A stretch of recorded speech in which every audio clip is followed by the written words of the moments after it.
నువ్వు తుడవాల్సిన కళ్ళు ఇంకా చాలా ఉన్నాయిరా. తుడుస్తాను పెద్దయ్య, తుడుస్తాను. కానీ ఇంతకాలం నాకు తెలియకుండా దాచిన కొన్ని నిజాలు నాకు తెలియాలి. ఎందుకు నన్ను చిన్నప్పటి నుంచి రహస్యంగా పెంచారు?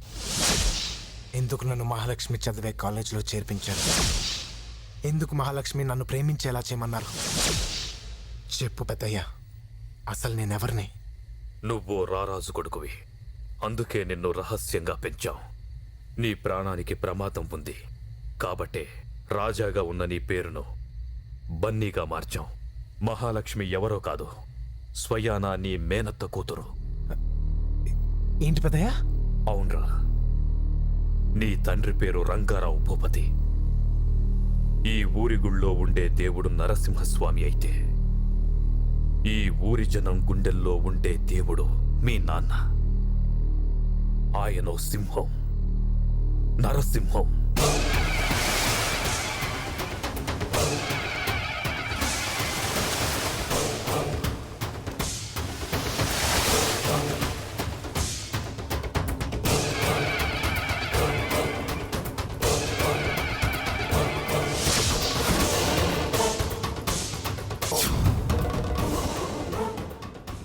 గోదావరి పక్కనే ప్రవహిస్తున్న ఆ నీళ్లు పొలాలు పండడానికి ఉపయోగపడడం లేదు. ఈ సంవత్సరమైనా వర్షాలు పడి పేద రైతులకి ఏ లోటు లేకుండా చూడు స్వామి.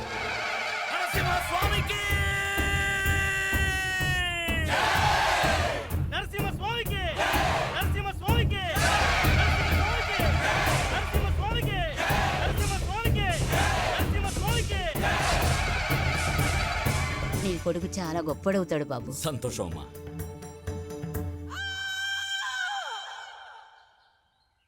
మహాలక్ష్మి ఏమండి, మా అన్నయ్యడండి. వస్తూ ఉంటారు లేవే.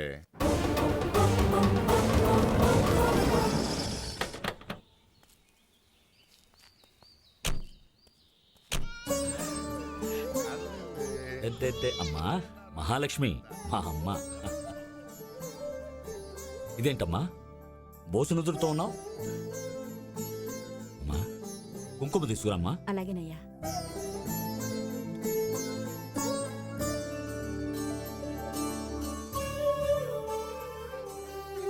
నా చెల్లి ఎప్పుడూ ఇలాగే ఉండాలమ్మా.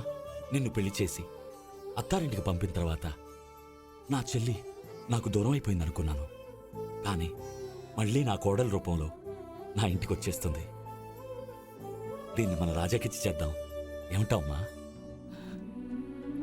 అడిగితే దేవుడు వరాలిస్తాడో లేదో తెలియదు, కానీ అడగకుండానే వరాలిచ్చేవాడు మా అన్నయ్య. నా కూతురు నీ ఇంటి కోడలవ్వడం కంటే నాకు వేరే అదృష్టం ఏముంటుందన్నయ్యా? అయ్యా, ఒకసారి ఇలా వస్తారా? ఏంట్రా నువ్వు ఈ పిల్లని మన రాజాకిచ్చి చేస్తానంటావేంటి? మన రాజాగాడికి ₹1 కోటి కట్నమిస్తారా బయట? రే, కట్నం డబ్బుగా వస్తుందిరా, కానీ ప్రేమ అలా కాదు, వెలకట్టలేందిరా. రక్త సంబంధం. నువ్వు మారవురా, మారవు. మారను. ఏంటన్నయ్యా, లోపలికి తీసుకెళ్లి తిడుతున్నాడా రంగస్వామి? చిన్నప్పుడు స్నేహితుడు కదమ్మా, రోజుకొక్కసారైనా నన్ను తిట్టకపోతే వీడికి తోచదు. ఎరా ఊరుకొండయ్య గారు మీరు మరీను. అమ్మా, కలెక్టర్ గారు ఊర్లోకి వచ్చారట, నేను వెళ్ళి కలిసి వస్తాను. అలాగే అన్నయ్య. మీ నాన్నకు రైతులంటే ప్రాణం. వాళ్ల ఆత్మహత్యలు చూసి చలించిపోతుండేవాడు. పోలవరం ప్రాజెక్టు కడితే కొన్ని లక్షల రైతు కుటుంబాలు బాగుపడతాయని అతని తాపత్రయం. ఆ ఆశయం కోసమే పోరాడుతుండేవాడు, ఆ ఆశయం కోసమే తప్పిస్తుండేవాడు.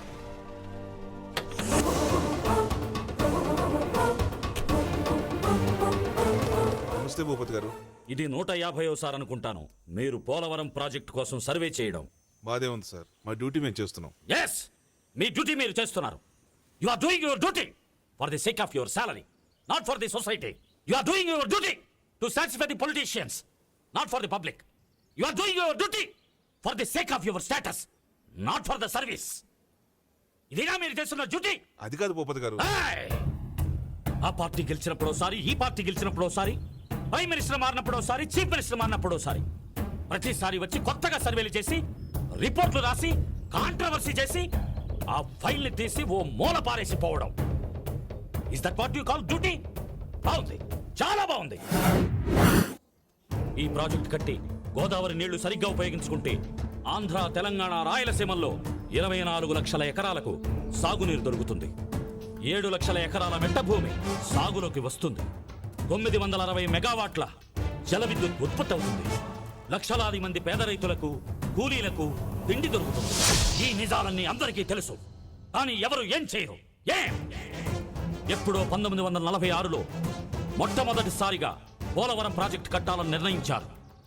1981లో శంకుస్థాపన చేసి ఇదిగో ఈ శిలాఫలకం వేశారు. దశాబ్దాలు గడిచిపోతున్నాయి, ప్రభుత్వాలు మారిపోతున్నాయి, ఫలితం మాత్రం శూన్యం. ఎక్కడో మహారాష్ట్ర నాసిక్లో పుట్టిన గోదావరి నది రాష్ట్రాలు దాటి ఇక్కడకు ప్రవహిస్తూ వచ్చేది ఎవరికీ ఉపయోగపడకుండా వెళ్లి నరసాపురం దగ్గర సముద్రంలో కలిసిపోవడానికి కాదు సార్. తన నీళ్లను పాలుగా ఇచ్చి పంట పొలాలను బిడ్డలుగా పెంచాలని, బంగారం పండించాలని. కానీ ఏం జరుగుతుంది? కళ్ల ముందు 70% గోదావరి నీళ్లు వృధాగా వెళ్లి సముద్రంలో కలిసిపోతున్నాయి. ఏమిటి దీనికి పరిష్కారం? క్షమించండి సార్, ఇది గవర్నమెంట్ పాలసీ మ్యాటర్. నన్ను అడిగి ఏం ప్రయోజనం లేదు. అయితే అడగవలసిన వాళ్ళని అడుగుతాను. రంగస్వామి, అయ్యా, రేపొద్దున్నే రైతులందరినీ కాటన్ దొర నమస్కారం భూపతి గారు. నమస్కారం. ఏంటి మీరొచ్చారు? చిన్న లెటర్ రాస్తే సరిపోయేది కదా. ఎన్ని ఉత్తరాలు రాసినా ప్రయోజనం లేదనే ఉద్యమంగా వచ్చాం. సీఎం గారు, ఎందుకు కట్టరు మా పోలవరం ప్రాజెక్ట్ని?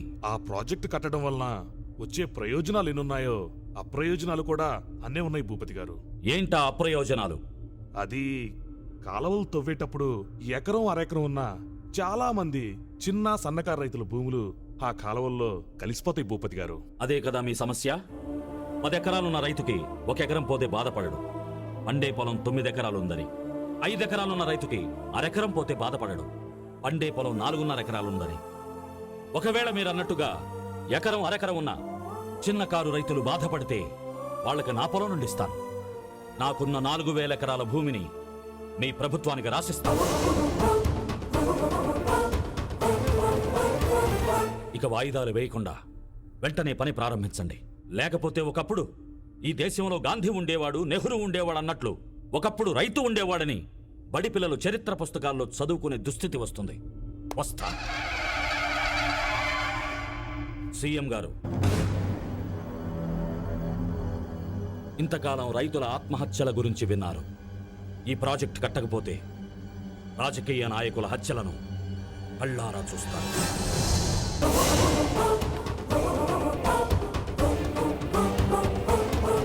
ఏంటి సార్ అతను పెద్ద నాయకుడైతే కావచ్చు, ఒక సీఎంతో మాట్లాడుతున్నా నన్ను విషయం మర్చిపోయి రౌడీలా మాట్లాడుతాడేమిటి సార్? ఆ? మనం పనులు మానేసి పదవుల కోసం కొట్టుకుంటూ ఉంటే రైతులంతా రౌడీలుగానే మారతారు. ముందు ఆ ప్రాజెక్ట్కి సంబంధించిన ఫైల్స్ ఎక్కడున్నాయో వెతకండి. వెళ్ళు.